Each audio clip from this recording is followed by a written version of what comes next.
കേരളത്തിൽ ക്രിമിനൽ സംഘങ്ങൾ അഴിച്ചുവിട്ട് CPM ജനങ്ങളെ വെല്ലുവിളിക്കുകയാണെന്ന് പ്രതിപക്ഷ നേതാവ് VD സതീശൻ. തൃശൂർ DCC ഓഫീസിൽ മാധ്യമപ്രവർത്തകരോട് സംസാരിക്കുകയായിരുന്നു VD സതീശൻ. CPM ഗുണ്ടകൾ മാധ്യമപ്രവർത്തകരെയും പോലീസുകാരെയും പൊതുജനങ്ങളെയും വെല്ലുവിളിക്കുകയാണെന്നും VD സതീശൻ പറഞ്ഞു. കേരളത്തിൽ കഴിഞ്ഞ ആഴ്ച 4 സ്ഥലങ്ങളിൽ നിന്ന് ഉയർന്ന മുദ്രാവാക്യം കയ്യും വെട്ടും കാലും വെട്ടും, വേണ്ടി വന്നാൽ തലയും വെട്ടും എന്ന മുദ്രാവാക്യമാണ്.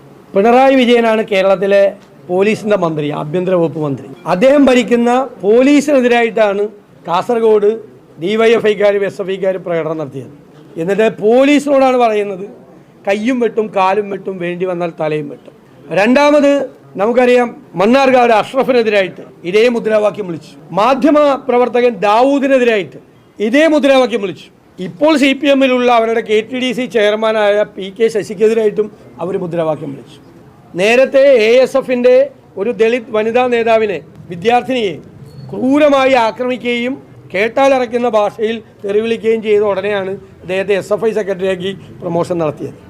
SFIയും DYFIയും എന്നൊക്കെ പറയുന്നത് ഇതുപോലത്തുള്ള ക്രിമിനൽ സംഘങ്ങളാണ്. CPM നേതാക്കൾ ക്രിമിനലുകളെ നിയന്ത്രിച്ചില്ലെങ്കിൽ തകർച്ചയിലേക്ക് നയിക്കും.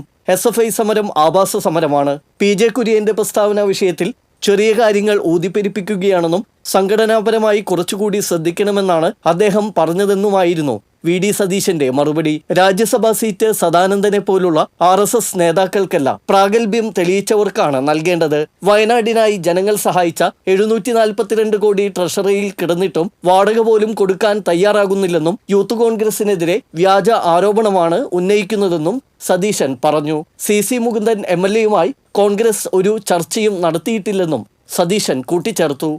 TCV news, Thrissur.